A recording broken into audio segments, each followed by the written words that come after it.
nothing to do, nothing to prove. It can leave you breathless. Embody me, embody you. Let it ride down into your bones. Let it ride down into your bones. Let it ride down into your bones.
Oh, wait. Hello, hello, hello. Hold on. Before we do anything, I just need to. Hold on. Where did he?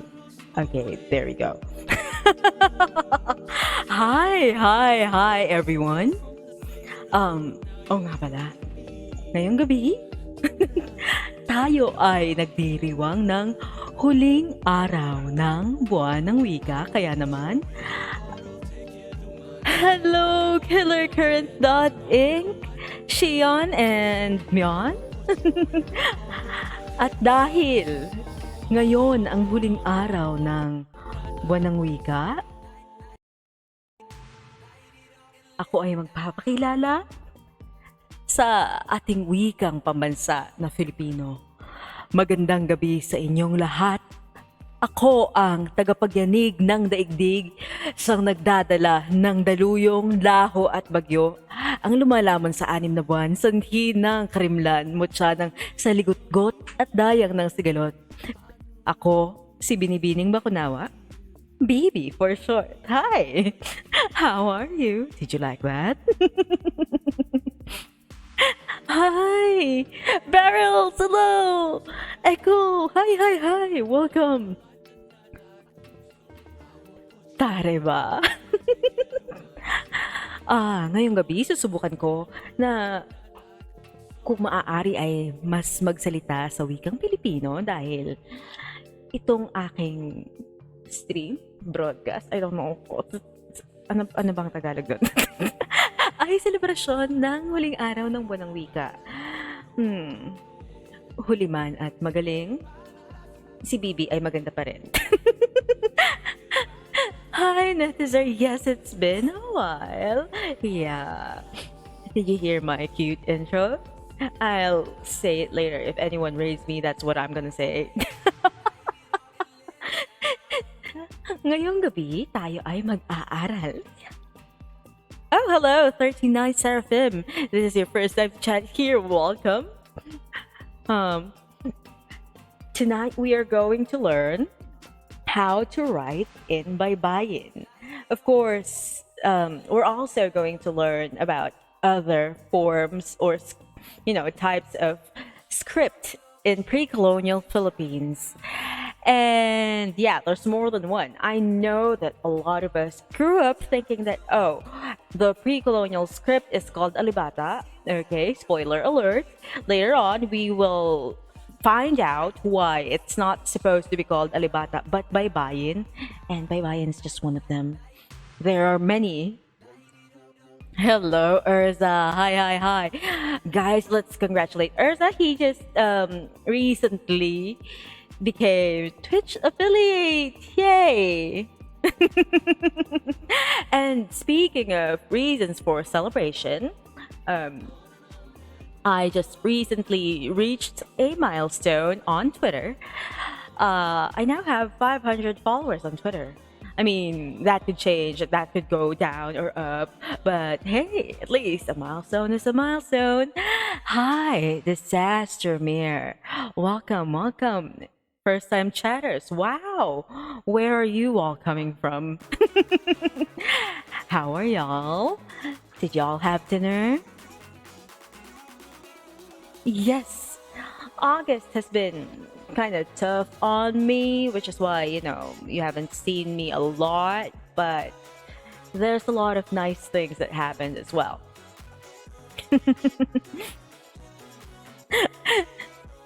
Barrels. Nag-iipon para sa Good job. Dapat lahat tayo ay matutong mag-ipon para sa mga redeems.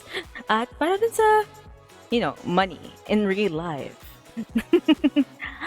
Oh, I'm glad that you heard about us. So, since there are new people in here, I will have to introduce myself again in Filipino and then later on my spiel in English, just so that, the new people will have an idea who I am. Magandang gabi sa inyong lahat. Ako ang tagapagyanig ng daigdig, siyang nagdadala ng daluyong, laho at bagyo. Ang lumamon sa 6 na buwan, sanhi ng karimlan, mutya ng saligutgot at dayang ng sigalot. Ako, si Binibining Bakunawa, BB for short. And Yeah, that's my new spiel thingy for Filipino. I've thought about it long and hard because I already have my hi, hello, welcome to the stream thingy in English. I should have one in Filipino as well because, I'm a Filipino. But in English, hello, hello, hello. I'm the hottie with the horns, your internet mommy without a firstborn. I am your moon eating, fortune telling dragon from the West Philippine Sea. My name is Vivi, but yeah, everyone just calls me mommy. Welcome. Welcome to the streams, new viewers. Hi, hi, hi. And yeah, I am a member of Balangay Live. We are an educational and cultural VTuber group that focus on promoting the Philippine culture, history, and protection of endemic animals. We actually have quite a few animal friends in our group. Oh, you missed my voice. Thank you. I miss talking to you guys as well. Anyway, what was I saying? Yeah.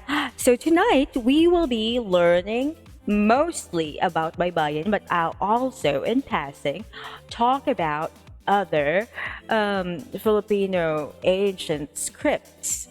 So, as you already know, currently we as a country are using the Latin letters, which is your regular A, B, C, blah, blah, blah. But before we learned about that, before the Spanish brought that alphabet with them, we were using quite a few different scripts here in the Philippines. Hey, no doxing. Shh, shh, shh, shh, shh, shh. No, no, no, bad. Palo. Okay, let me just bring my script here. So just like the Chinese and Korean, Japanese, and even the Thai people, the people from Thailand have their own writing system, we Filipinos also have ours. Not just one, but many actually. The most popular one is Baybayin, as you can tell from my title over here. Kulitan is another one. Kulitan is the Kapampangan script. But you might already know about Baybayin because that's the one that they teach at school. And you might have mistakenly been taught that it's called Alibata. And that's why a lot of people are calling it Alibata. But did you know that the word Alibata is a misnomer? Meaning, it's a wrong name. That's not what it's supposed to be called. Okay, let me just move over here. Ta-da! I have slides. Wow, I have proper slides. Yes. So, yeah, I'm just a random internet dragon, so you might be wondering what is my credentials in talking to you about these. But a little self-docs here for the newcomers. I am a licensed professional teacher, but still, that is if that's not enough for you to believe me, you must believe National Artist for Language, Virgilio S. Almario. Let's hear what he has to say about it.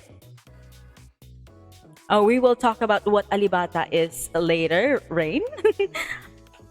So, who is Virgilio S. Almario? He is a national artist for the language. He wrote some very, very popular things, but he's also notably one of the people who put together Diccionaryong Pilipino, the UP one. So he kind of knows what he's talking about. And here's what he has to say about the word alibata. Kailangan kong ulitin na kolorum ang alibata dahil walang gayong alpabeto sa Pilipinas. Or in English, I have to emphasize that alibata is considered colorum because there's no such alphabet in the Philippines. What do we mean by the word colorum? I know you're thinking about the vans and the buses and the jeepneys. Yeah, because like when you say colorum, it has no legal basis. So Alibata has has no actual basis for being a Filipino script. It's a made up word, actually. Almario said that the Jesuit priest, I'm not sure if he's a priest or just a missionary, Fray, oh, he's a priest, Fray Pedro Chirino, who was among the religious friars to record Filipino culture, and the ancient Filipino alphabet called the ancient method of writing as Baybayin. So we know that it's called Baybayin because it is recorded by the priests who were like there to spread Christianity. They actually used Baybayin to write the Doctrina Cristiana, and that's how we know that, oh, this is an actual thing. We didn't make this up. Okay, let's read more. By the way, this is coming from Philippine Star article. Nangangahulugan ito ng lupaing dinidilaan ng tubigan. So, baybayin. So, it means that it is land that is being lapped up by a body of water. Nangangahulugan din ito ng spelling o pagbasa sa nakasulat na mga titik ng isang salita. It also means spelling and reading written letters from a word. Ang ikalawang kahulugan ay maituturing na figuratibong kahulugan batay sa una. So the second meaning is a figurative meaning derived from the first one. Ang ibig sabihin, ang spelling ay mula sa nagaganap na paghubog ng tubig sa lupa dahil sa ulit-ulit na pagsalpok o pagdila ng alon sa batot buhangin, he stated. So, what it means is that spelling or writing, it comes from the process of the water molding the land because of its incessant, repeated crashing and lapping on the shore, on the sands and rocks.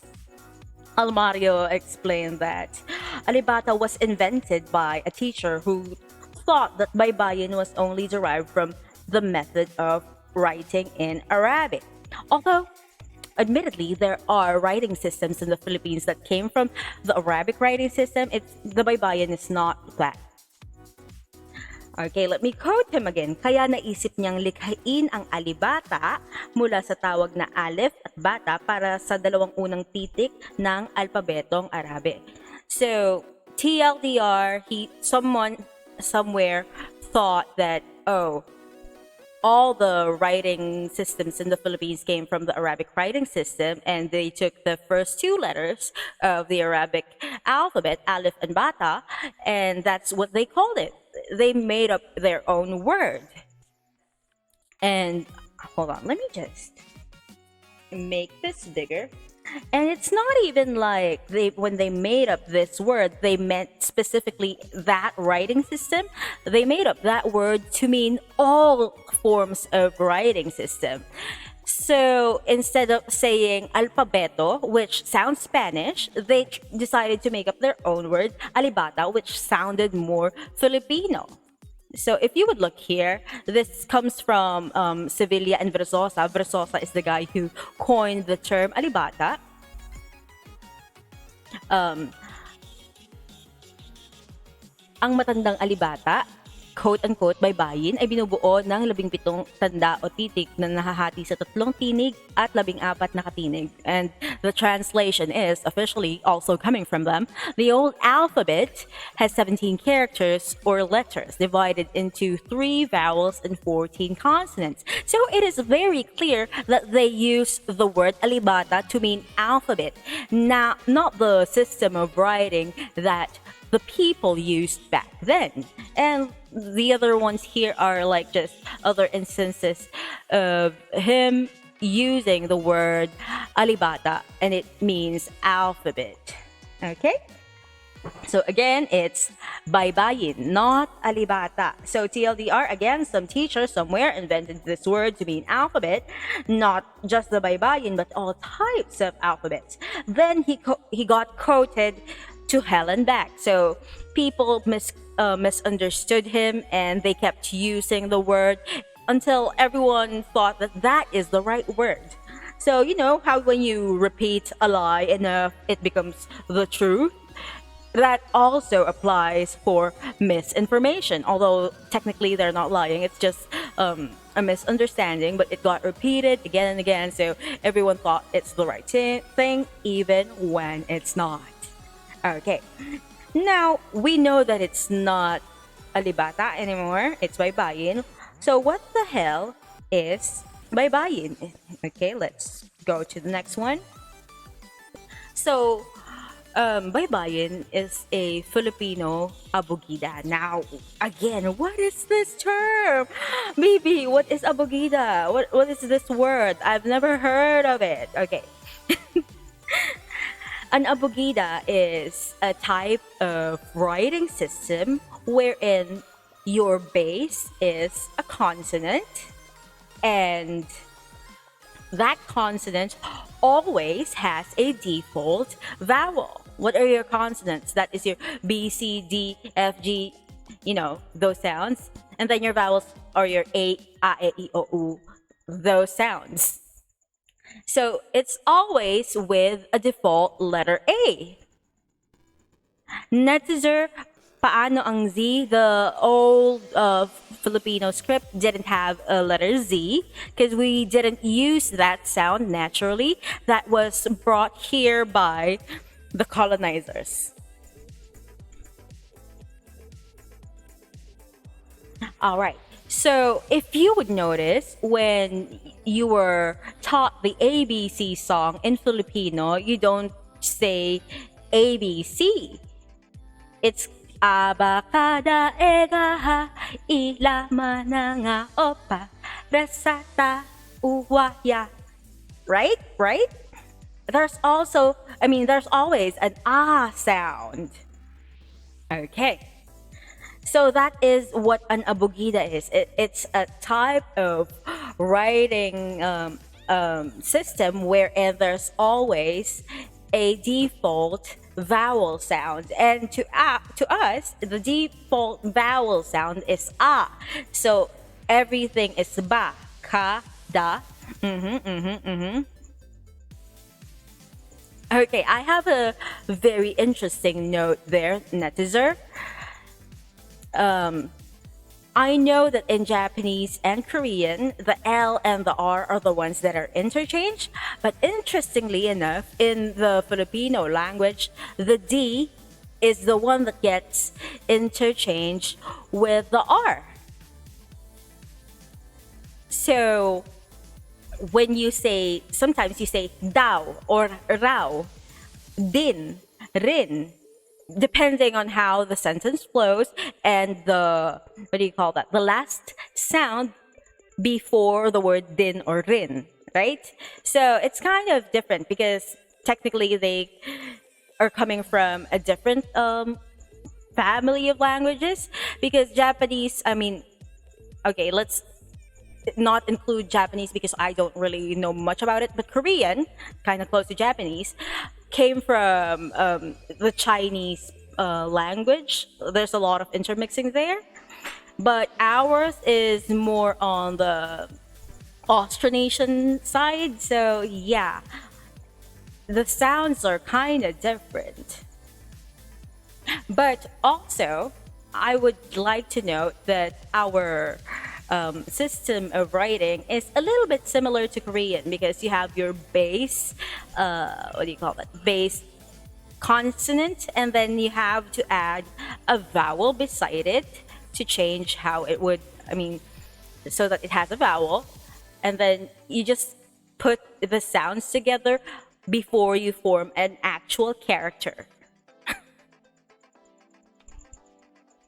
All right. Now, again, the Baybayin is an abogida script. It's it belongs to the family of Brahmic scripts. More on that later. Geographically, it was widely used in Luzon and other parts of the Philippines prior to and during the 16th and 17th centuries, before being replaced by the Latin alphabet during the period of Spanish colonization, which is the main reason why we're not using it anymore. So it was used in Tagalog, and to a lesser extent, Kapampangan-speaking areas. Its use spread to the Ilocanos in the early 17th century. In the 19th and 20th centuries, though, Baybayin survived and evolved into multiple forms. So, for example, the Tagbanwa script of Palawan and the Hanunuo and Buhid scripts of Mindoro. And it was used to create the constructed modern Kulitan, the other one in the title, which is the script of the Kapampangan and Ibalna, and the other one is the Ibalnan script of Palawan. Now, I have to note that when we say Baybayin, technically it is what is used in Tagalog. It has a different name in other places. Let me go to the next slide. So, for example, in Bicol, it's called Basahan, and it's basically the same script. In the Visayas region, it's called Badlit, almost exactly the same script again.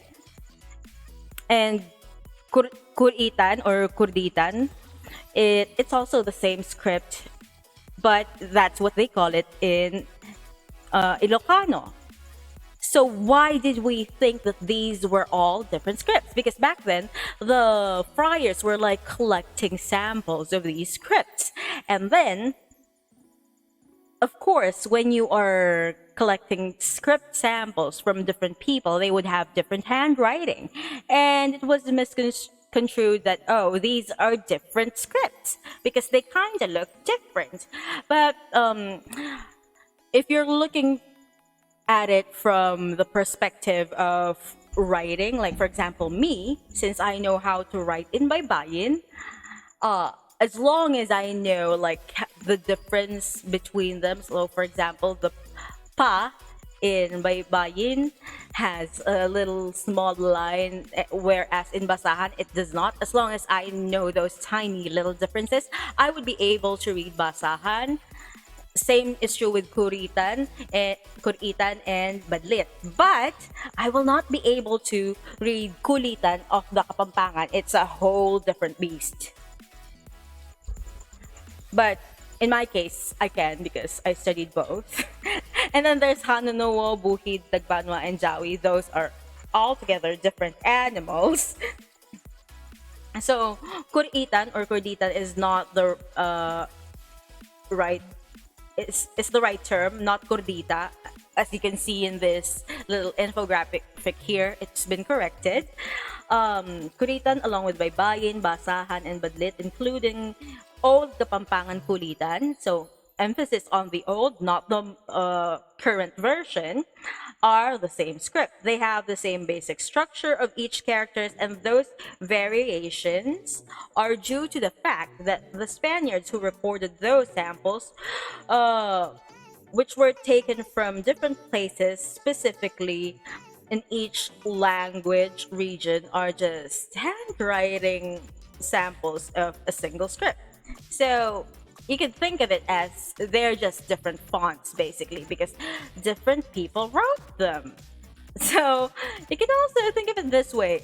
If I write my name in regular handwriting, it would look very different if I wrote it in cursive, right? But it's still basically the same script. It's still the Latin alphabet.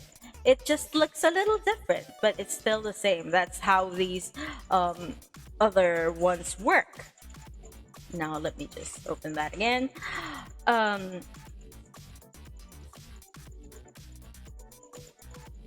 Now let's look at the family tree of the writing systems over here. I will move myself so you can see it without obstruction. Ako na yung mag-a-adjust. Sorry na. So, all of the scripts that we have here in the Philippines originated from the great, how many great grandfather of these writing systems? It's the Egyptian hieroglyphics. So, from current, modern day Egypt. So, from hieroglyphics, still from Egypt, it became Sinaitic. And then from Sinaitic, it went to Phoenician. So it's like a script giving birth to another form of writing. So now from Phoenician, it it gave birth to both Aramaic and Greek. So two different ones. Now let's focus on the Aramaic side. So Aramaic is the language spoken by Jesus historically.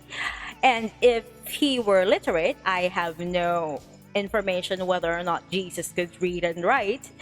He would have he would have written in this writing system.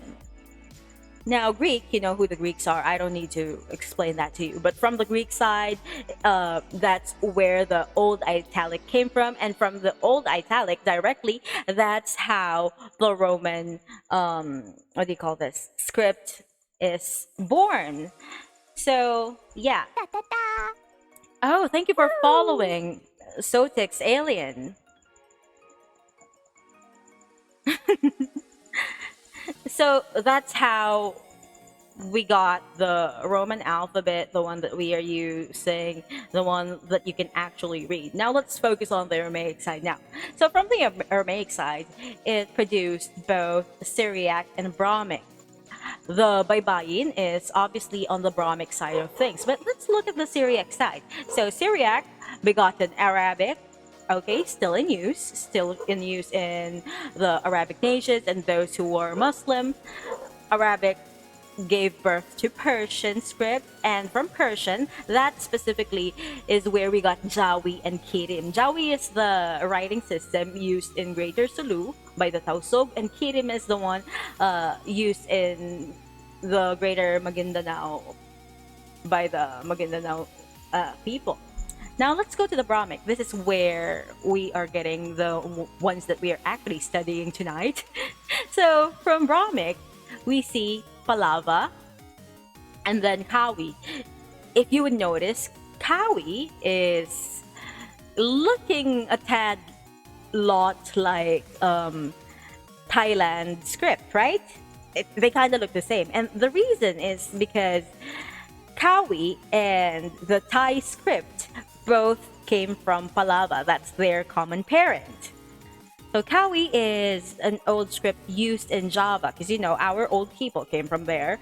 And from the Kawi, that's where we got Buhid, Hanano, Tagbanwa, Kulitan, Kordita, Basahan, Baybayin, Badlit. Most of the scripts that were used pre-colonially.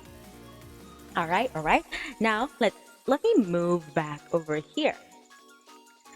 So where do we use these? Obviously, Kulitan is a Pampangan script. It was used in Pampanga, still being used actually.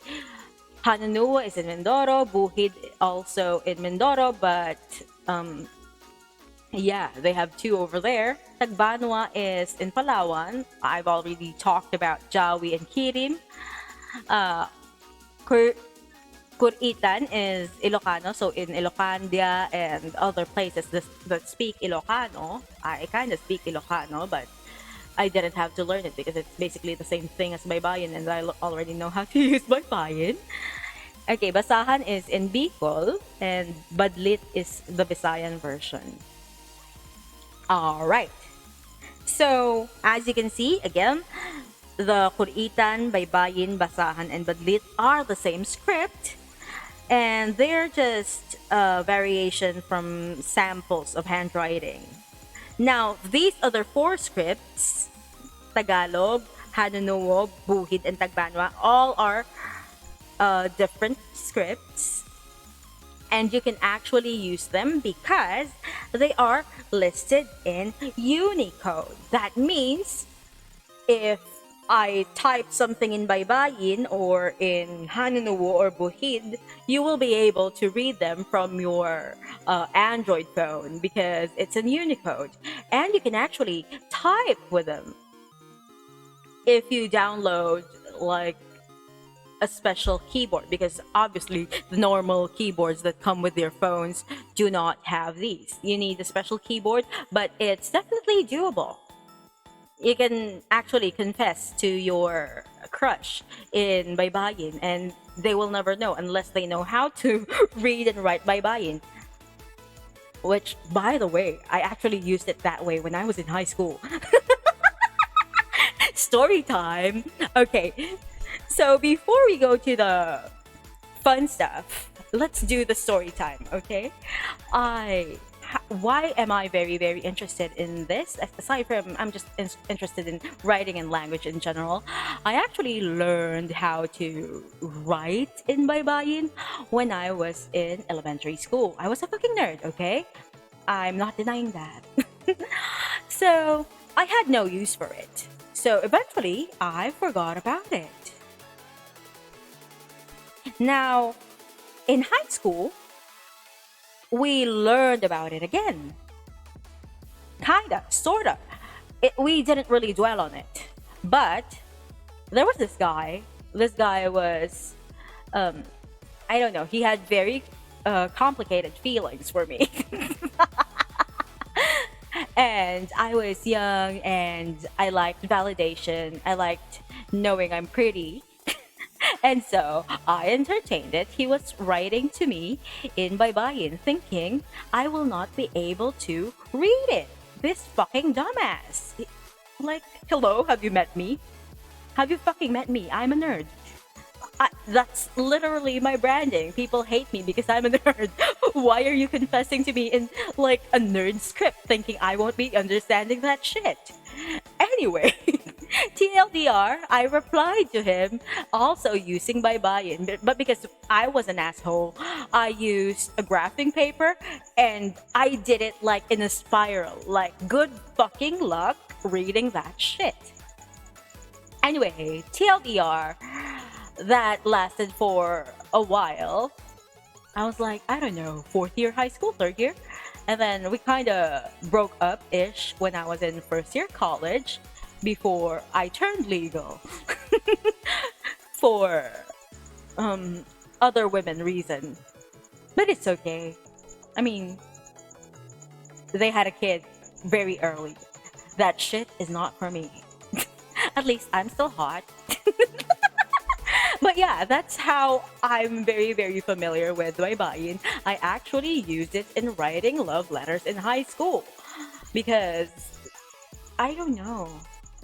I had a lot of time. We didn't have like internet at home back then. It was a long time ago. Don't ask me when I was in high school. It was a very long time ago, but there were no smartphones yet. Can I just say that? There were no smartphones yet. That's why. Anyway, let's move on to the next slide. So, there are different ways to do Baybayin. So, there is the traditional, there's this thing called Virama Pamudpod and Virama Cruz. Oh, thank you for the hydrate Meowchi. I appreciate it. Okay, what's the difference between traditional and the ones with Viramas? Let me just get my thingy. All right. In traditional, where is my marker? Let me write in purple because I can. Okay. In traditional, if I want to write the word bundok, so bundok, let's write it in Roman letters yet. First, I would have to write bu. Wait. Oh no, eraser.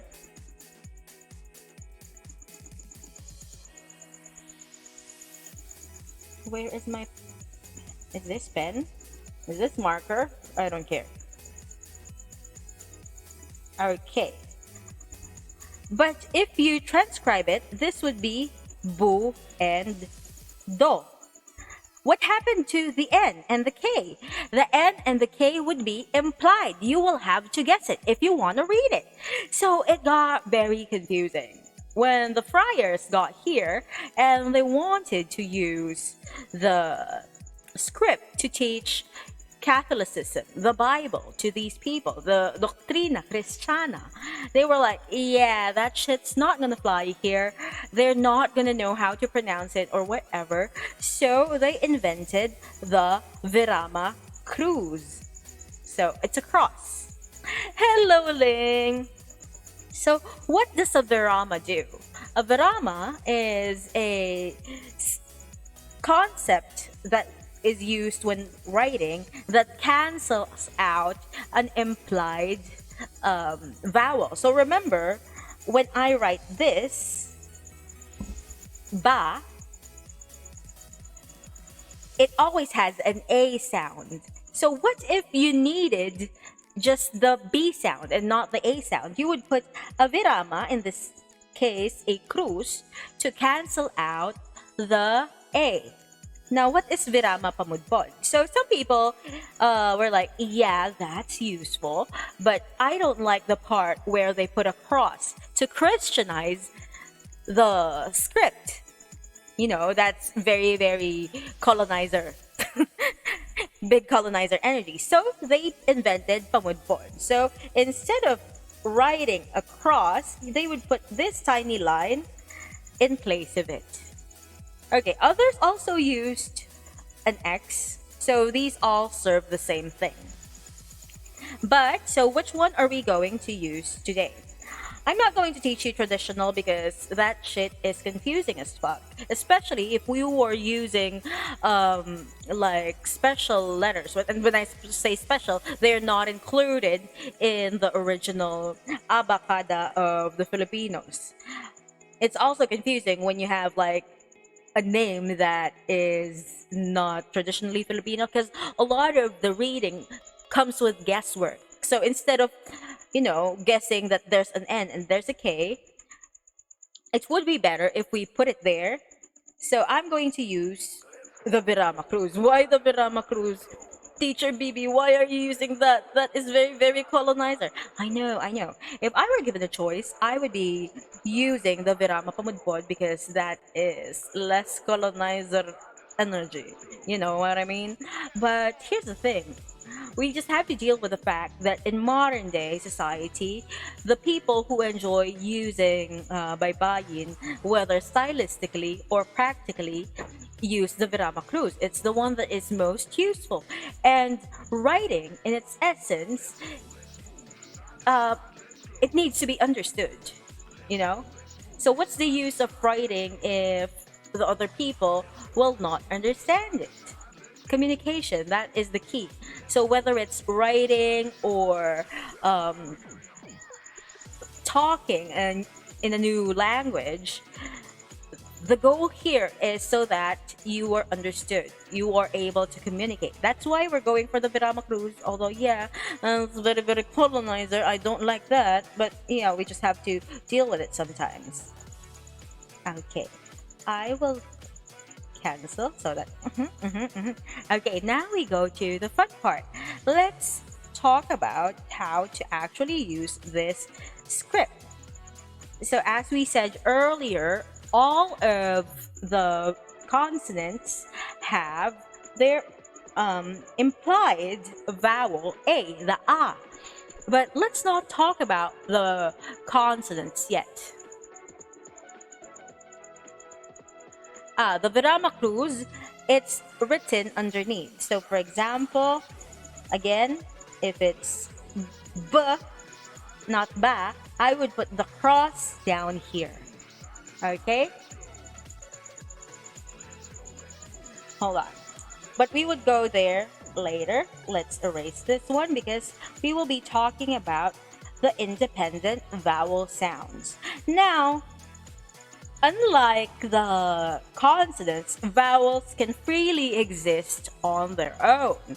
So you have the A sound, it looks like this. Oh wait, it's not writing. let me let me do that again. Okay. It's like a big swishy letter U. Again, let's do that again over here. This is the A, and then there's two lines over there. Sometimes they write it like this. That's the same shit.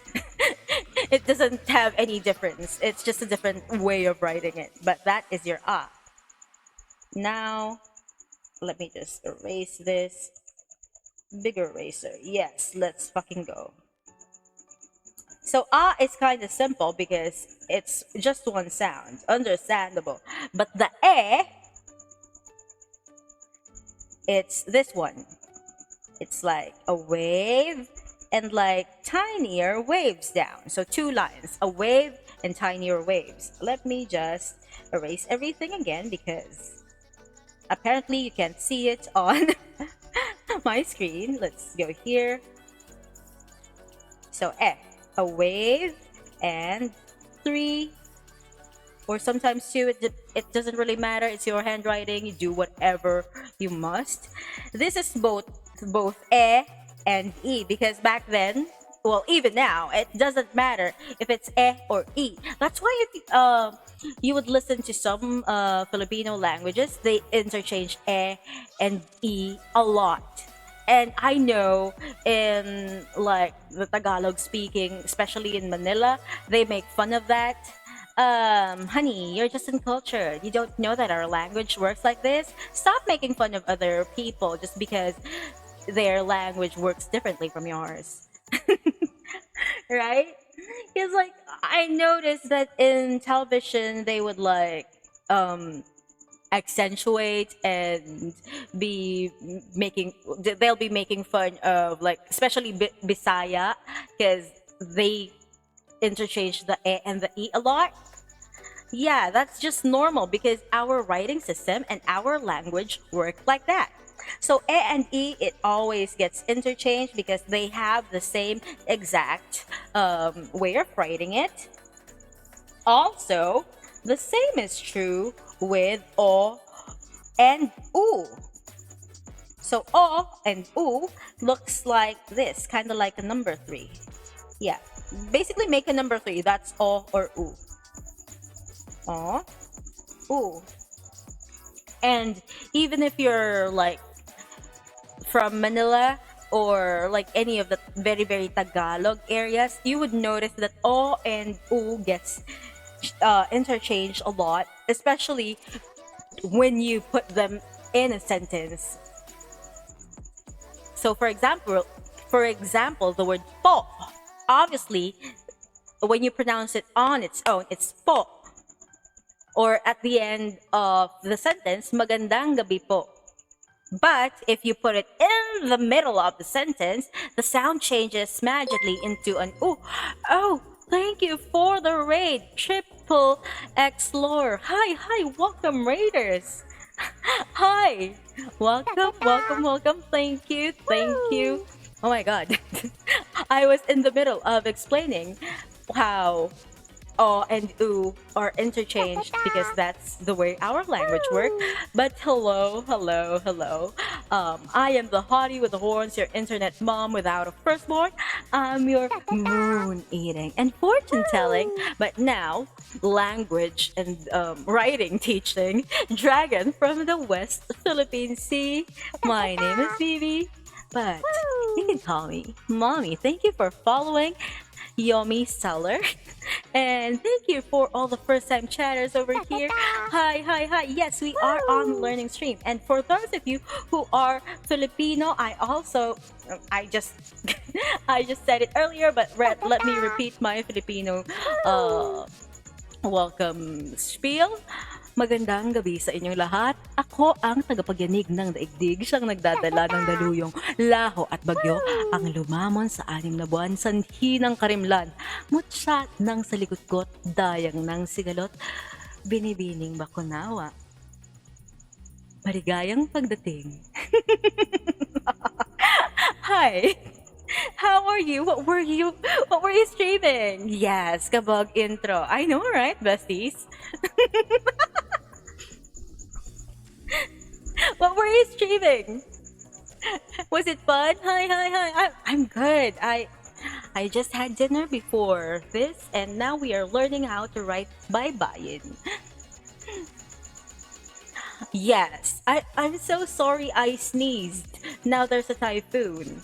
And when I move my tail, an earthquake comes. Or sometimes, because of the earthquake, there's also a tidal wave. So there's that. Oh my god, cosplay craft prop stream. That's so cool. Anyway, as I was saying, let me continue. So the o and the u sound gets interchanged a lot because that's just how Filipino language works. And our example earlier is the word po. So when you say po, you know on its own or at the end of the sentence, it has an o sound. But if you put it in the middle of the sentence to make the sentence flow easier and sound better to the ears, it becomes an u sound. So magandang gabi po sa inyo, like that. You don't say magandang gabi po sa inyo because that sounds very, very unnatural. Oh, hi, thank you for following, Hansel. Hi. So yeah, our language have letters and sounds that are interchangeable. O and U are one of those. A and E is the other one that we talked about earlier. So technically, if you're basing it on the script, there's only 3 vowels. There's also what do you call that? There's also another one, but it's a consonant. I already talked about it earlier. It's the D and the R, the da and dra, because they're also interchangeable in our language. That's why din can also be rin, or Dao can also be Rao. Hello, Freya. Hello. Welcome, Hansel. Again, we are learning how to write in Baybayin. So now let's look at the consonants. So we have Ba, and if you would notice, I don't think you can see it right now, but I have a boob window that is shaped specifically like this. Hold on, it's not showing up. Let me just erase it because you know what, it would be easier if I would just move over here. Oh no, technical difficulties, naglalaho ang bakunawa. I need to move. Hold on. Okay, let me put myself on top of everything. There we go. That's better. Let's go. Okay. So, okay, there we are. Ba, as in like this, looks like an inverted heart. And if you know my character design, my boob window is shaped specifically like this because I'm a what? A ba? Bakunawa. And you know what? It would be easier if I just drop in my model so that you can see what I'm talking about, because my model is already out and about in the public anyway. It's not a secret. I will just drop it over here. Where am I? Hold on. I can't find my model. Where is my... Okay, there it is. Found it. Let me just drop my model over here. Oh, yeah. I'm very, very big. I'm also like very, very big in real life too. I'm 8 feet 2 inches tall, plus 4 sometimes, most of the time with heels. Because, yeah, I keep on growing. But that's still quite small compared to my actual body when I was still in my reptilian form. I plan to get my reptilian form back very, very soon. Just you wait and see. But yeah, okay, here I am. If you will look over here, you would see the boob window. That spells ba for bakunawa. And then I'll teach you how to turn it into B and boo, thing like that. If you put it at the bottom, a dot, or sometimes they would put like a slash, it doesn't matter. Some random marker. I use the moon to mark it. It becomes bo or boo. Again, it's the same shit. It doesn't matter. But if you put it at like the top, okay, I'm gonna erase this and then we're gonna put it at the top, it will become be or b. That is why, if you again look at my earrings, what do you see? It's the same shape, but there is like a dot at the top. That's because my earrings spell my name BB in Baybayin or Pasahan, because like, I'm mostly a Bicolano legend. So yeah, let me just erase this. Again, if you don't put the anything like a dot at the top, a dot below, or a cross underneath it, it's read as ba. If you put a dot below, that's bo or boo. If you put a dot at the top, that's be or b. Hello, Cune Entertainment. Thank you for following. Hi, we are learning Baybayin. So, in that case, if I write my name in Baybayin, I would make an upside down heart and put a dot here for B and another one. So this is BB. You can also read it as bebe or baby, which makes sense because BB is baby. Hi. Welcome to the stream. So you might be asking, how do we know if it's BB or baby? You just have to read the whole sentence and base it on the context, my dear. Okay, so we already know what B looks like, or ba. Now let me just, instead of writing it all down, let me just make this a lot bigger so you can see. Oh no! I'm having a technical difficulty. The technical difficulty being I'm a boomer. Anyway, so that there is ba, and then ka, it's over here. Hold on, where is? Yeah, you can't. Oh no, you can't see my cursor. Let me just put a highlighter then. So ka, this one over here, it's the sign that you see on Katipunan flags and like those red flags. I forgot. Is it Akbayan or I forgot which party uses this? But yeah, it's ka for Katipunan. And again, we are at da. This is the same character that you will use for ra. So sometimes people would differentiate it by doing this. So they use that da as the regular one, and then they would put like a curl or a tail, a tiny tail, to make it different from ra. Again, if you put a dot below, it becomes do or do. If you put a dot above, it becomes de or di. Same shit. Hold on. Let me erase it again. And then we already talked about e and e. You know what? I'm going to make this smaller again just so that it's not very, very distracting.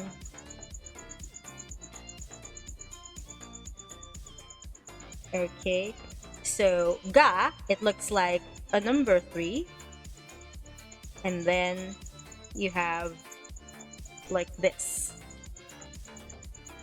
This is ga.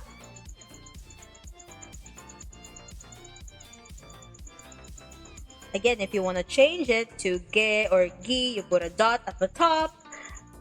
Go or good, dot at the bottom. Let's just go through all the other letters. Ha is just like this. So it kind of looks like a gust of wind. Ha, hangin. That's an easy way to remember it. And now you can easily remember the shape of B because that is my boob window. B for boobs. Boob window.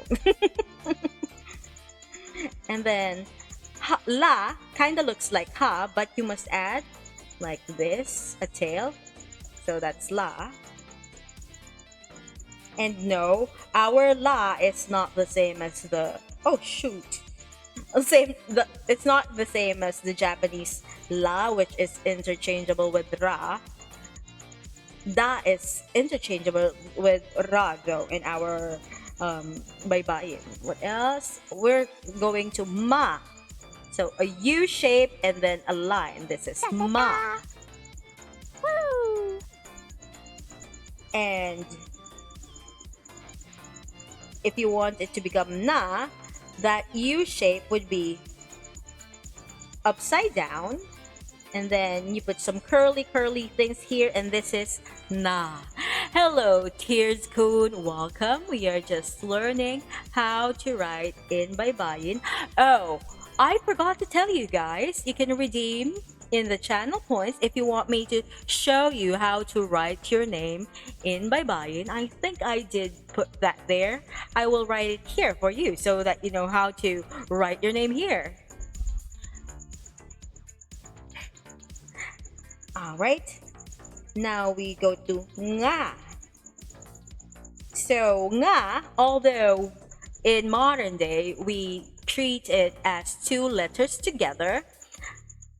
Oh, Tears Coon, it's all right. I still appreciate it, even if you're late.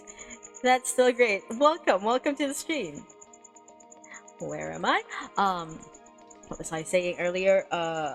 Yeah, nga is just one character, even if in modern day spelling we use two characters for that.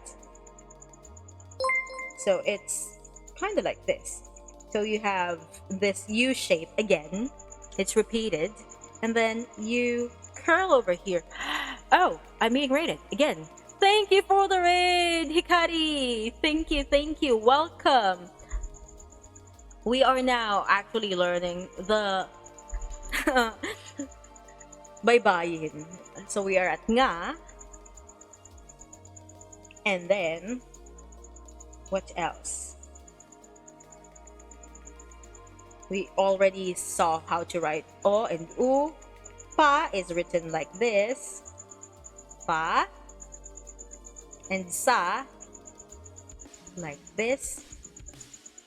So how to remember this easily? Pa and fa is kind of interchangeable in the Filipino language. This pa looks like an F, right?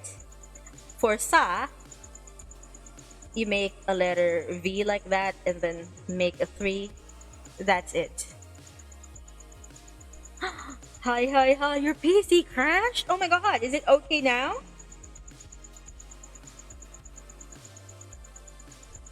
Alright, so we are now at ta. So, I will not say what I think this looks like. That's also starts with T. Just figure it out by yourself. And wa and ya are kind of, I don't know, sisters of some sort, because they look like they're the same letters when they started out, but ended in a different direction. So wa is you start with this and then you curve up, but ya you start with the same and then curve down. All right, now let's try to actually write things and not just, samples. So earlier we did say that to write my name, we write it like this: boob window, dot at the top, boob window, dot at the top. This is BB. And ba, boob window, ku, the katipunan sign, and then you put a dot at the bottom to say ku or ko, and then na,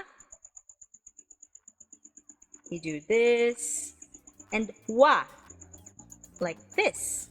So bibi bakunawa. Now let's try to write other people's names. Let me just erase this. So my friend, my brother from another mother, he's actually my VTuber brother. We could write his name here, Mino Minokawa. So mi no mi no ka wa. That's how you write his name. Again, if you want me to write your name in Baybayin, you can redeem somewhere down there. I have channel points thingies. Just look at it. It's there. So, aside from Mino, my other genmate is Ling Ling O. Here is how we write Ling Ling O. Hold on. Let me just erase this marker. So Li, and then the NG, since it doesn't have like a vowel after it, you put a cross. Ling, Ling. Oh my god, hold on. Let me move this.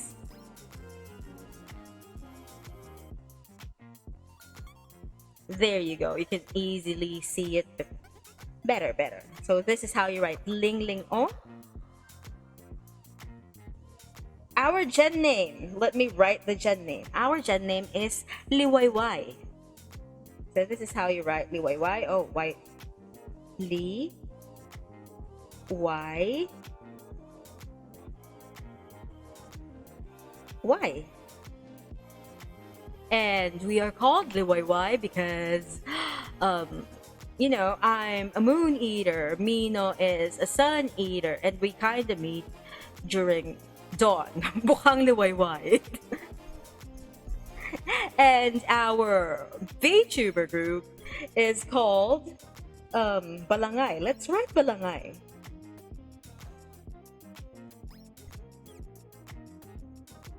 Again, boob window, ba. And then la. Ngay.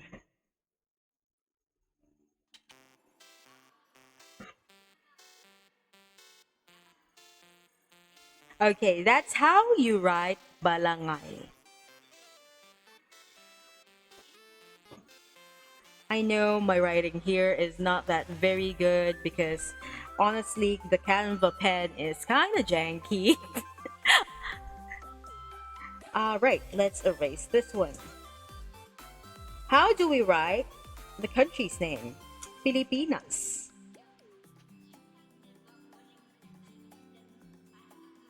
So P, Li. Again, we're putting dots at the top. P,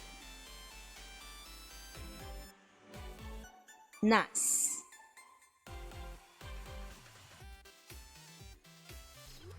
Okay, we put a cross underneath the S sound just to cancel out the A sound. So that's how you write Pilipinas.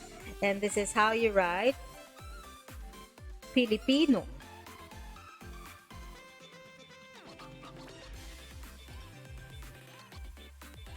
Okay. Do y'all have like any name or things that you want to learn how to write? Because I know that there are certain names and sounds that are difficult to write in Baybayin. But one thing that you must remember when writing in Baybayin is that it has to be spelled as it is pronounced. Kung ano ang basa ay siya rin ang baybay. Kung ano ang baybay, siya rin ang basa. So, For example, let's say diario. Okay. I know the official Filipino term is pahayagan, but let's say we want to write the word diario. And how would we spell that in Baybayin? First, oh, hi, Osirium. Thank you for the follow. Yes, Hikari is PogChamp. I must agree. So, how do you spell diario in Filipino? It's like this, right?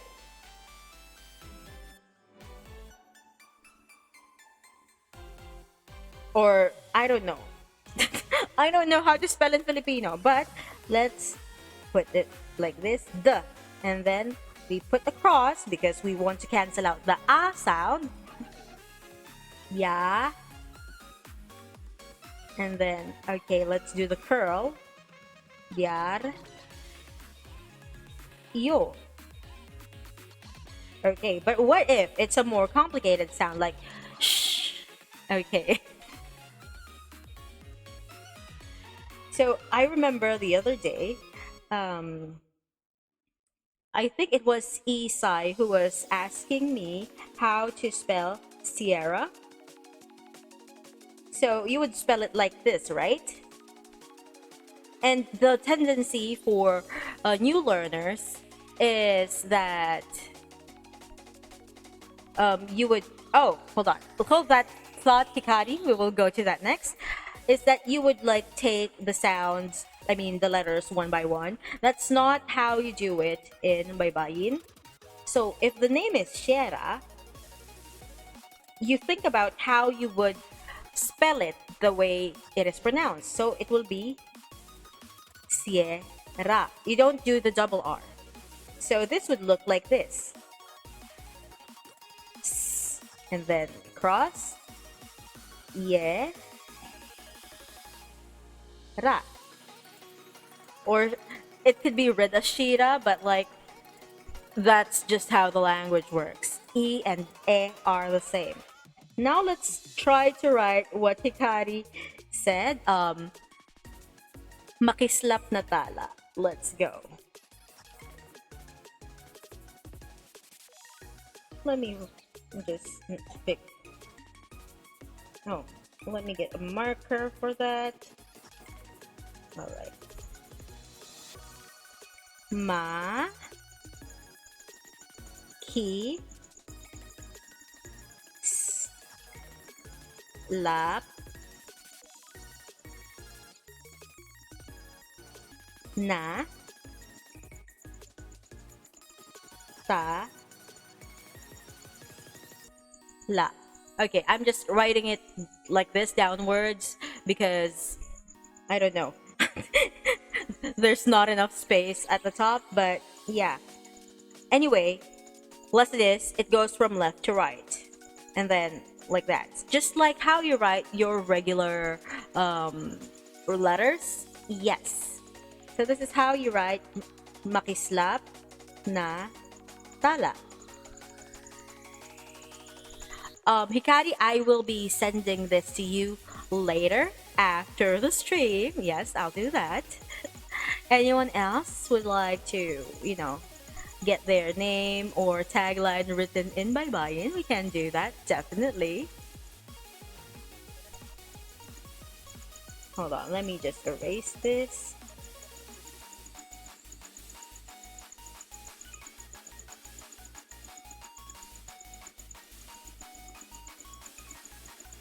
Now, while no one yet is like asking to write their name or whatever, let's go to the other part of the stream, which is talking more about where this is used. Now, let me just go here on the next page. Okay, let me move. And oh, there's me and more me. Hold on, how do I move? YouTube Studio, hello. Oh, there. Oh, that definitely is not it. Let me just move to that side. Okay, there we go. So, who uses Baybayin and where is this being used? Now, after the first printed book in the Philippines, we talked about it earlier, the Doctrina Christiana in 1593, where Baybayin letters was first printed on paper. Not much have been printed since then, but by the 20th century up to this day, Baybayin literature again resurfaced due to its gaining popularity, especially in the digital age. Because back then, before the internet, it was so hard to like spread this unless the government and the educational system puts an effort to it. But nowadays, you have the internet, you have blogs and other resources. You also have people like me who are like shoving it into your throat like this. So let me just make this one bigger just so that you can see it. This is, let me put it at the front. This is a part of Doctrina Christiana. And yeah, as you can see, over here, there is Baybayin. Wow. There we go. And then down here, it's like your regular Roman letters. It's both there so that whether the Filipinos can read Baybayin or Roman letters, they would be able to read the Christian doctrine. That's why the Spanish studied their language and their writing. So in 1963, a Baybayin magazine was published, and it's titled Panitik. It's this other one over here, the one right beside me. Yes, this. It's cute. This was the first magazine, which is mostly printed in Baybayin. It's lovely. I've actually seen like teachers make exams in Baybayin. I hope the students actually learned. And nowadays, you can also type Baybayin in your smartphone. If you install Gboard, this app, I'm not being paid or sponsored in any type of way, but Gboard, if you're hearing this, I'm promoting you. If you want to sponsor me, just hit me up, baby. My DMs are open. It also supports other Filipino scripts like Tagbanwa, Buhid, and Hanonowo. I personally have Baybayin installed and use it to save the names of my contacts like Mama Bakunawa or my snail or Papa Bakunawa. I have them saved in Baybayin. So if ever my phone gets lost and someone tries to scam the people on my phone, good fucking luck. I hope you studied Baybayin so you can read and find out which one is my birth giver. So yeah. And as you can see, um, I made a tiny little collage over here of you being able to type Baybayin on your phone. And if you actually read this, it says, ang akin lang naman kasi, mag-usap tayo. Okay, enough of that. I just typed it down because I hear it every day from the Minokawa. So, yeah. Hold on. How long have we been live? We have been live for 1 hour and 22 minutes. I would not be teaching Kulitan today because that is a whole different beast. It works differently from Baybayin. The symbols are a little similar because, Kulitan came from the same family as Baybayin. They're from the Brahmic branch.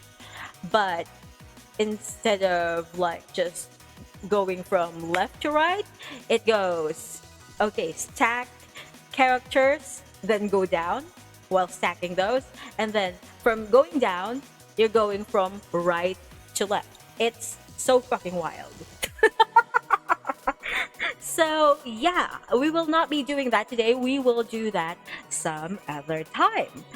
But again, I promise I will be teaching you this because by blood, I am Kapampangan. Although I don't really speak Kapampangan, aside from like a little, some cute little phrases like Mekeni, or when they call me Malago. Is that, yeah, Malago? Or I also know Tanaydana.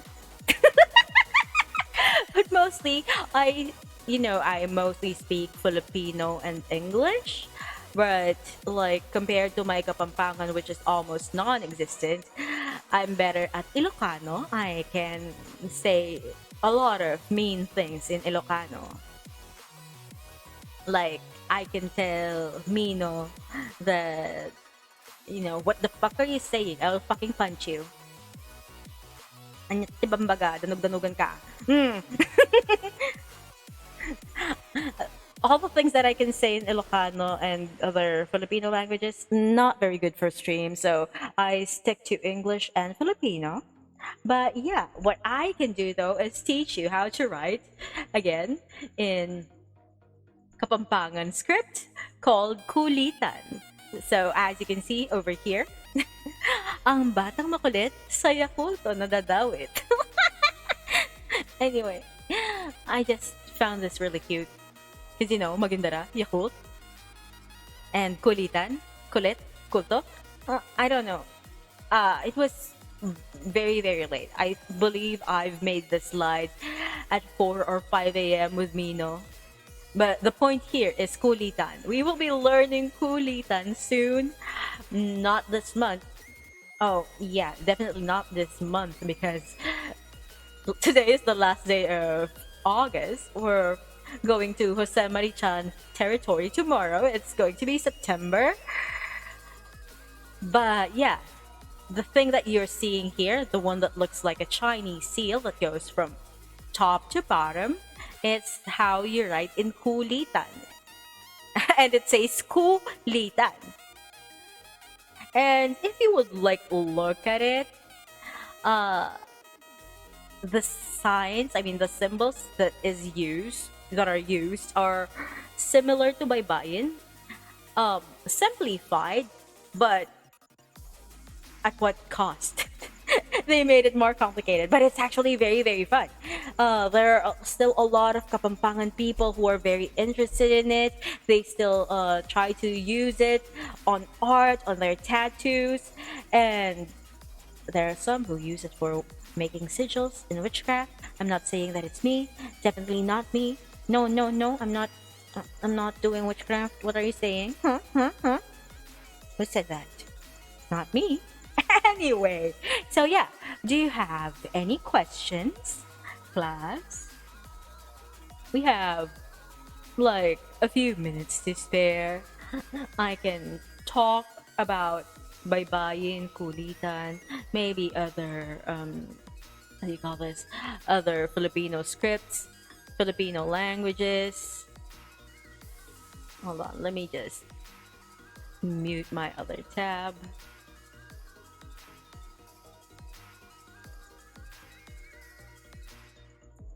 So yeah.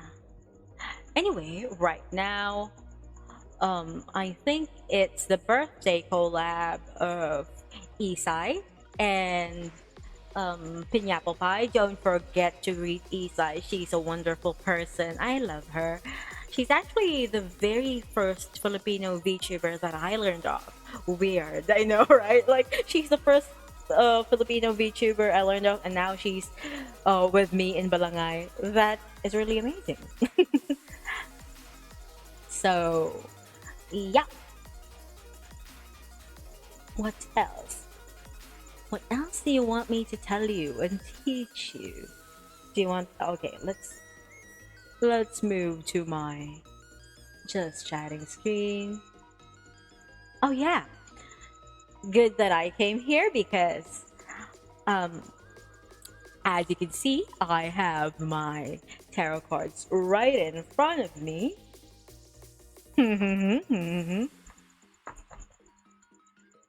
So that's a good segue that I would announce that I am accepting commissions for tarot card reading. I actually just had my very first commission on Gang. Well, not my first commission ever because I've been reading tarot for 10 years. Started reading professionally.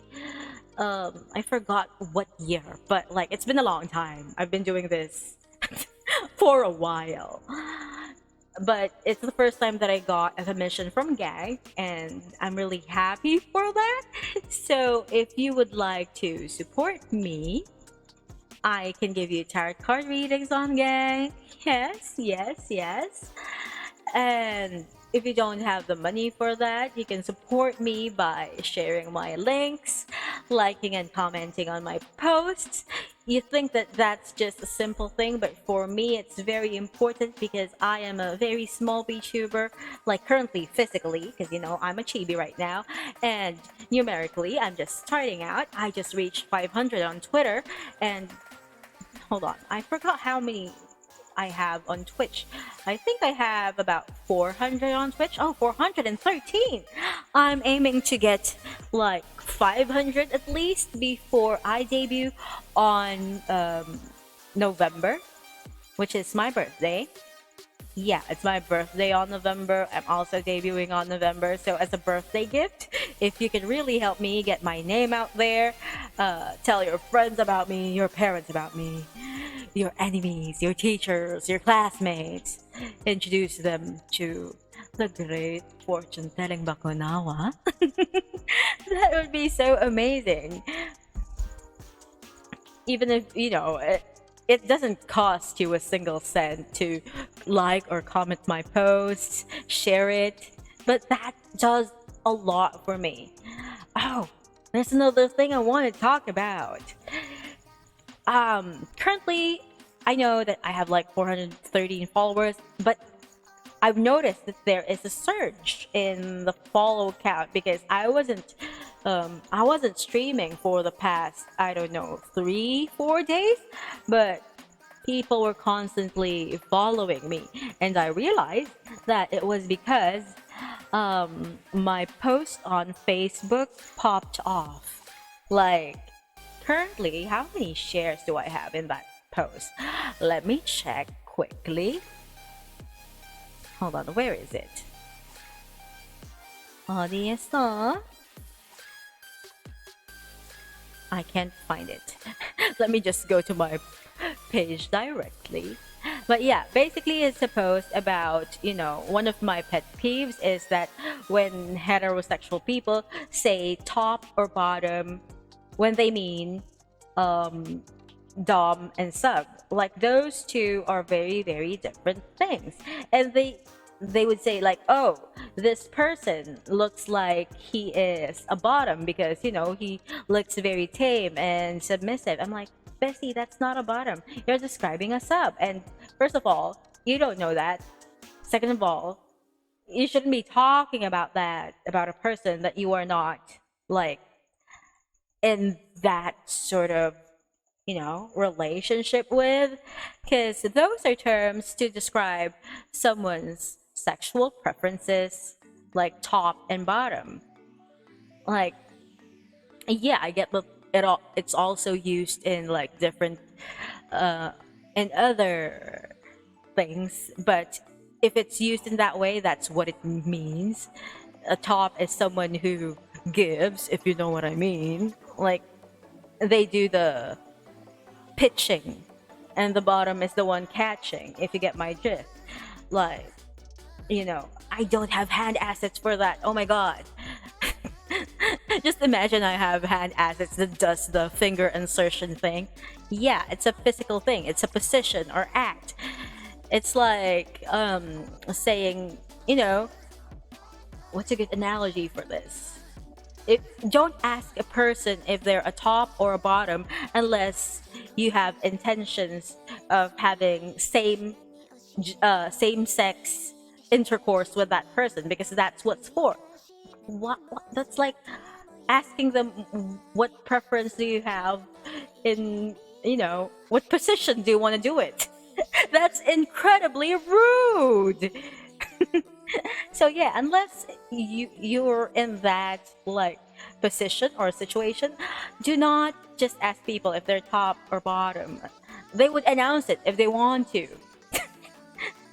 But yeah, dom and sub, I would also say the same thing. Like, don't just randomly ask, random people if they're dom or sub, because that's like a consensual power dynamic. What do you need that information for?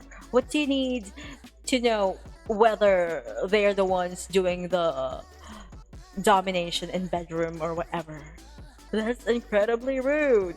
But some people got incredibly riled up in the comments, and now they're um, homophobes and such. And I'm just like, oh, bestie, the pain, the torture of having an unexpected reach. But then again, that also led to some new people going into my Twitch, because when I realized that, oh, it's popping off, I was like, hey, this popped off. I'm a VTuber. I talk a lot about gay things, Filipino culture, history, tarot, and astrology. So follow me at twitch.tv, BB Bakunawa, if you're into witchy anime dami mommies who read history books on stream. And I was like, my debut is on November. You can commission me for tarot readings. And then I linked my gang because, I gotta get that bag.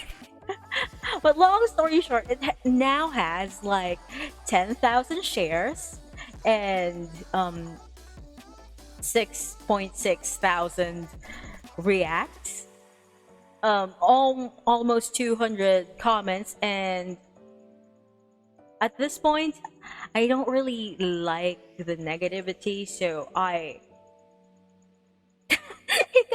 was just like talking about my post that popped off on Facebook.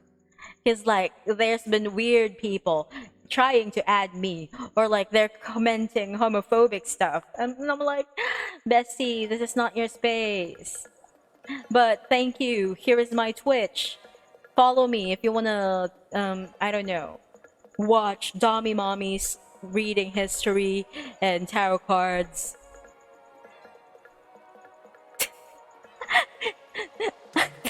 Are y'all surprised? Like, you look away for 1 second and then I'm talking about tops, bottoms, doms, and subs?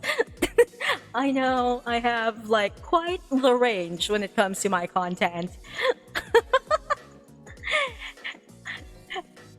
Well, yeah, long story short, I made a post on Facebook. I posted an infographic. I I definitely credited the source from Twitter. I linked their account. Like, if you have any problems with the infographic, take it up to them. I just post it because I'm agreeing with it. And it kind of popped off in Facebook. There are now 10K shares and like 6.6K reacts and 200 replies that I'm not gonna read, by the way, for my own mental health, because people are homophobic. And yeah, just, I don't know. If you're homophobic, go suck a dick or something. I don't need that in my space.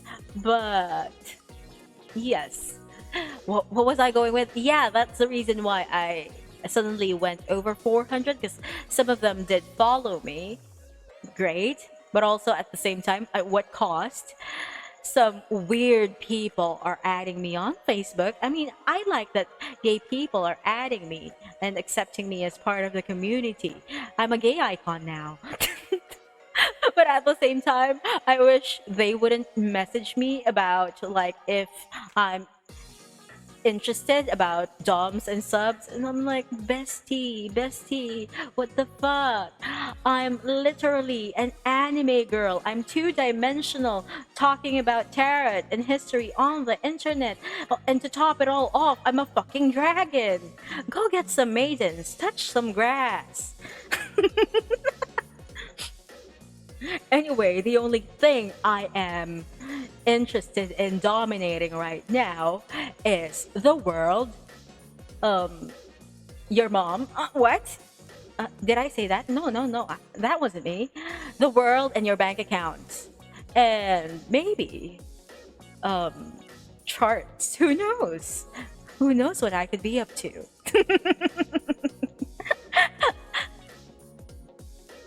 So yeah, I was saying if you have like any questions regarding um Baybayin, Kulitan, other Filipino scripts, language in general, if I know the answer, I would answer them. If I don't, I'll research it for you, honey.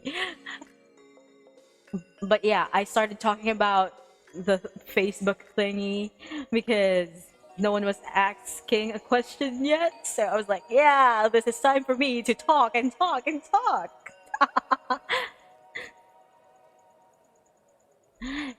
Anyway, what was I going to say? I would be probably like having a celebration stream soon, like, the usual karaoke, stuff like that. Because aside from having 500 followers on Twitter, which is a milestone for me, I also reached 400. I'm now at 413 here on Twitch. Yay! I'm a little bit closer to my goal of having 500 followers on Twitch before I debut officially.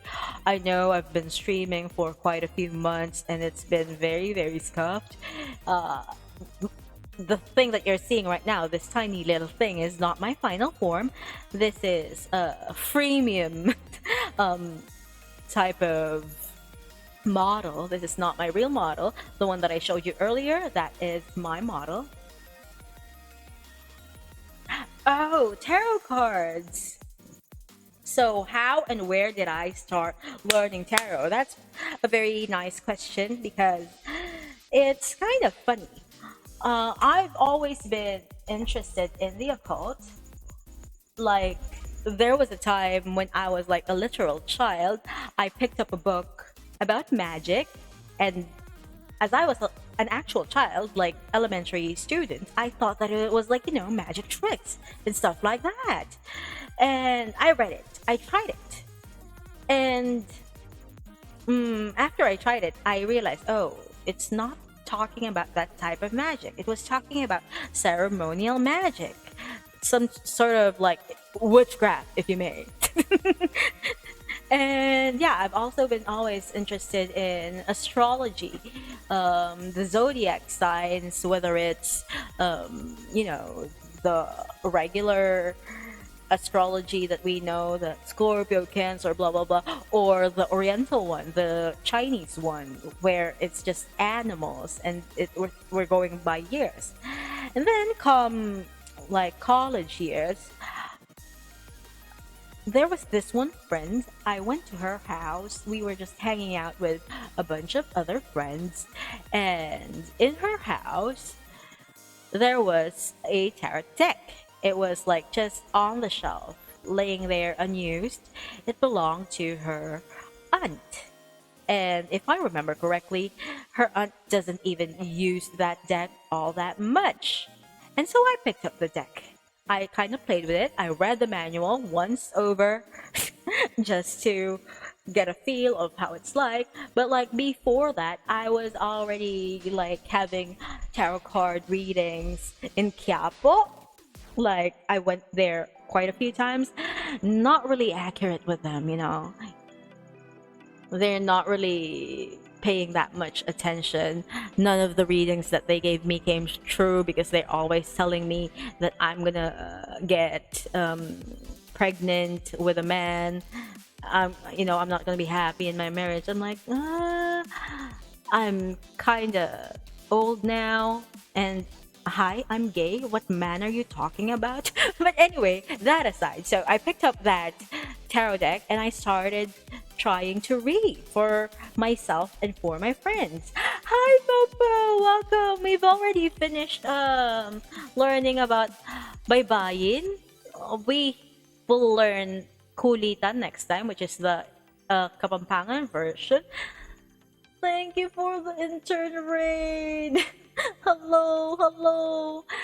So now I'm just talking about how I got into the tarot card thingy. So as I was saying, I went to this friend's house and my other friends were there. I started reading with my friend's aunt's deck. I didn't know how to read.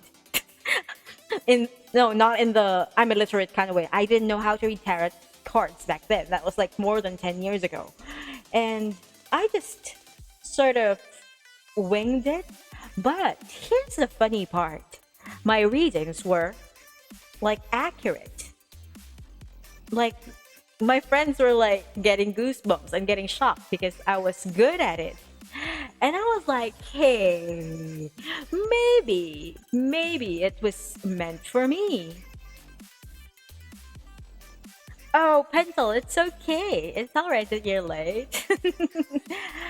Anyway, what was I saying? So, yeah.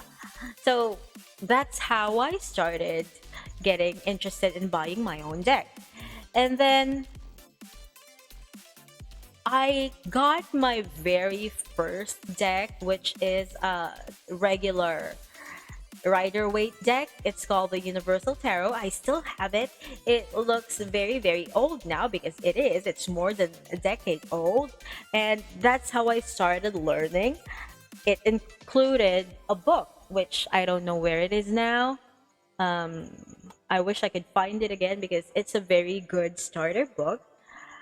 And yeah, I was just like basically reading for myself, occasionally for my friends because they find it entertaining and I was fairly accurate, which they also found really interesting because they thought I was just fucking around with the cards, but what I'm saying was like spot on.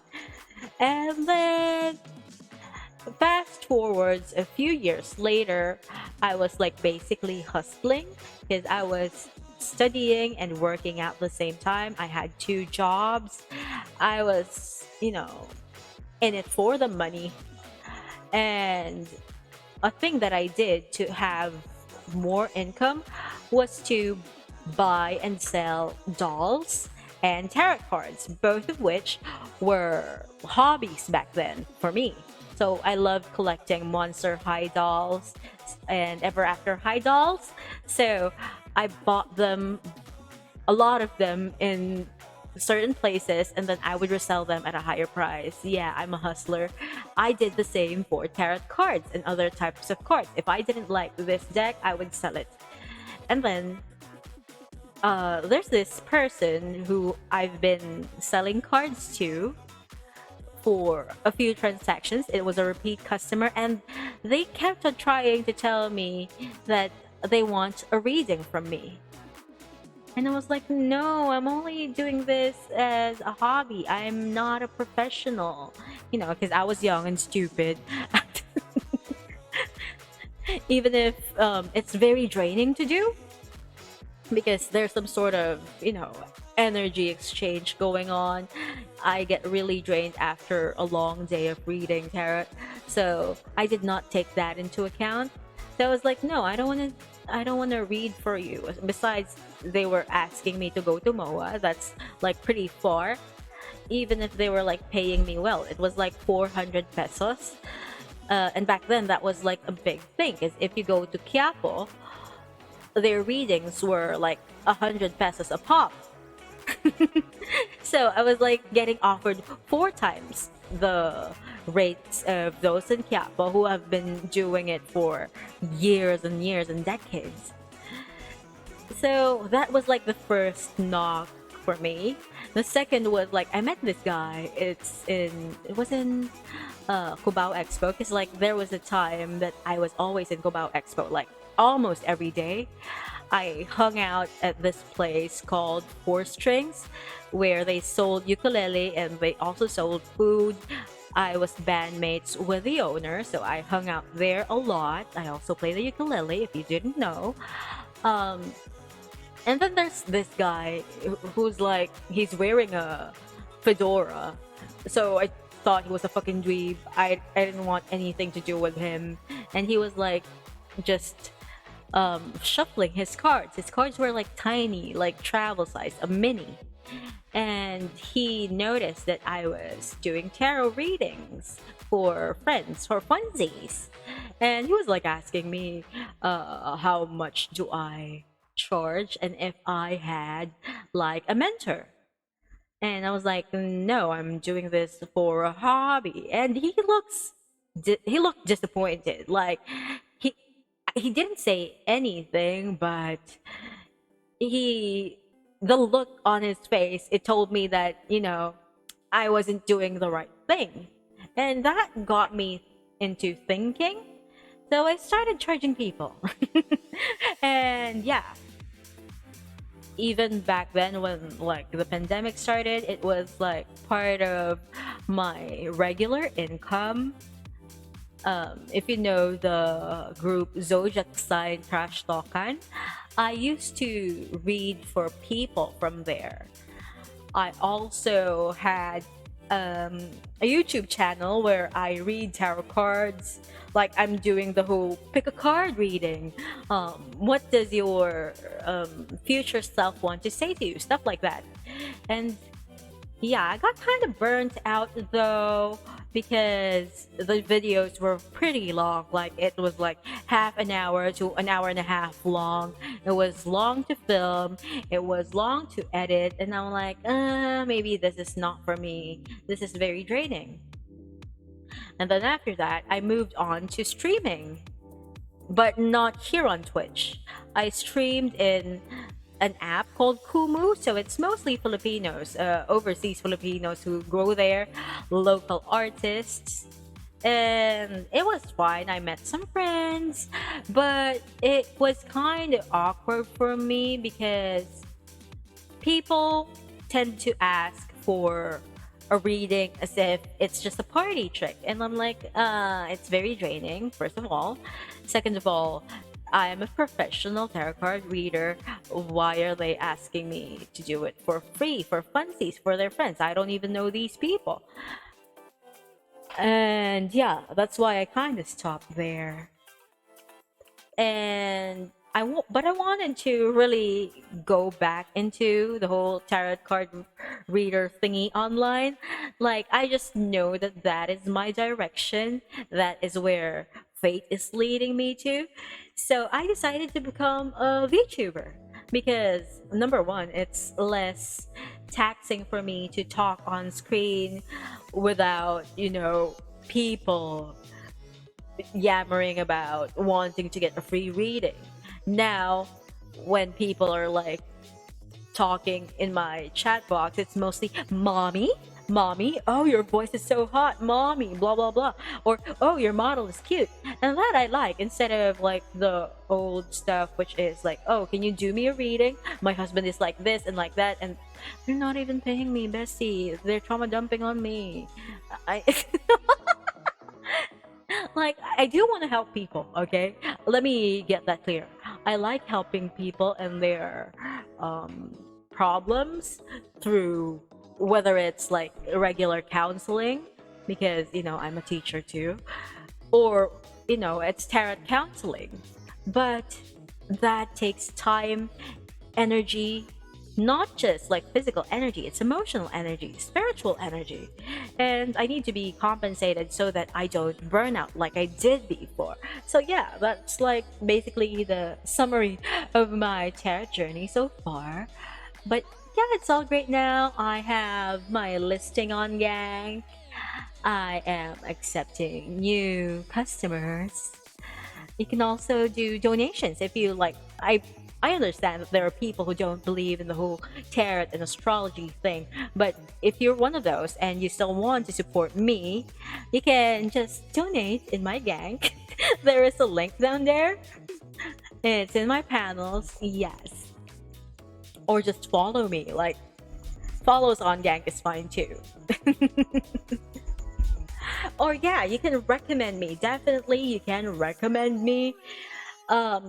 I think I also need to put like testimonials because I get a lot of great reviews, but the thing is, I kind of don't think I should be posting them because it's kind of, I don't know, because when they say that, oh, you're right, he's like this and like that, it gives away information about their failing love life or whatever. their current financial situation, and I don't want to give that information away. They're my clients and I must protect them. So yeah, like, if you want, you can get me for a reading. Just test it out for yourself. And if you do find me accurate or at least helpful, you can recommend me to your friends. That's how we roll. And if you're wondering about my rates, hold on, let me just read my rates because I totally forgot. I have two different rates, by the way. One is like a live reading wherein I will call you via Discord. The other one is I will email you. So for the well, for the rates, you can like basically look at my um gang. Yes, click my link to gang. But for TLDR, for 3 cards, it's $8. Three tarot cards plus two oracle, $10. A Celtic cross, which is for like a specific area of life that you want to read about, it's $20. For a New Year spread, which is like all the areas of your life in an overview, $25. I also do open reading, which is like you can just ask questions for 30 minutes. It's $25. And yeah, that's a pretty fair rate. I'm currently thinking about adding my other spread, which is what do you call that? A past life reading spread. I haven't really thought about the rate though, but if you want a sample of that, you can like look back into my VODs. If it's not here on Twitch anymore, it's probably on YouTube. Yes, you can find my YouTube link somewhere down there. But yeah, basically, that's all we have for today. If there are no more questions, I will have to pass you off to somewhere else. Where should I send you? Oh, do you want to raid Moshi? You know what? I've raided Moshi for like. Oh, thank you for following. Bubbly Bugbear. Hi, hi, hi. I'm so sorry. It's already like time to say goodbye, but I appreciate that you're following me. My next stream would be on. Wait, when's my next stream? Let me check my. Let me check my schedule. My next stream is on Saturday. I will be playing Mustache and A Way Out with Mino Minokawa. It's at 6 p.m. Mustache, and then 8 p.m. A Way Out with Mino. And then on September 5, which is on Monday, we have Mystic Mondays. That's going to be like a regular thing. I will do free live tarot reading at 8 p.m. So usual time, usual place, blah blah blah. All the times mentioned are in GMT plus 8, so Philippine time. Just right here on Twitch TV at /BB Bakunawa. And before we actually go, I would like to thank the people who have been providing us music, Riot, Riot Games music. If you're hearing it right now, this is Star Guardian Talia. It's a creator safe collection. They have like 3 of these. You can use them for your streams. And what else? Oh, you found me through Facebook? Yes, please do. Um, it's it's been a good stream. We just learned a lot. I taught them how to write Baybayin. Next time, maybe when we do another one of these types of streams, we will learn Kulitan. And then after that, I did talk about like the thing on Facebook. I think you found me through that. Which is my Facebook post that popped off, and eventually there were homophobes, and I'm like, not here, besties. Anyway, I'm going to now send you off to Moshi Viana. I think she is playing Yakuza 0. Yes, Mochi. So Moshi Vienna is a Visayan leopard cat. She is so adorable. She is so small and cute. Yes, she's playing Yakuza Zero. Let's go raid her. The raid message is what's my raid message? Baybayin with BB raid. What? Okay, let's put something in here. Okay. Okay, let's go.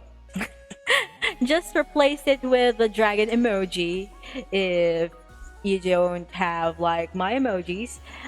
Or I don't know, maybe you can subscribe to me so that you'll have my pretty emojis. But yeah, that's all for today. We are going to raid Moshi Vienna, who is playing Yakuza 0. I will see you again on Saturday. We will be playing a way out with Mino Minokawa, but until then, au revoir, adios, annyeong, sayonara, zaijian, sampai jumpa, paalam mga minamahal, baby bye-bye.